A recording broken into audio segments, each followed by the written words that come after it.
How to create a Snapchat lens. Hi guys, in this video I'm going to show you step by step that how to create a Snapchat lens, so let's dive in.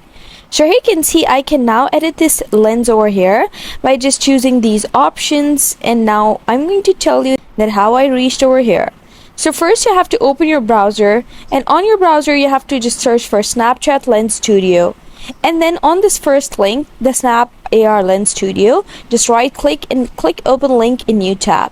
It's going to bring you to this page, and you have to just download this lens over here, and then in your download history just click on it, and it's going to just run the installer. And once you run the installer, it's just going to bring you to the page that I'm going to show you over here. Now you can see over here you have the Lens Studio. Just double click on it and it's going to open this Lens Studio for you, and then you can just use it to create a new lens. I'm going to just click it, and then it's going to just open the Lens Studio for me.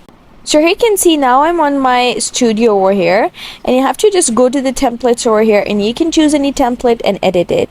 And that's how you create a new lens for Snapchat. I hope you found the process easy and liked my video, and if you did, please don't forget to like and subscribe my channel. Thank you very much. See you again.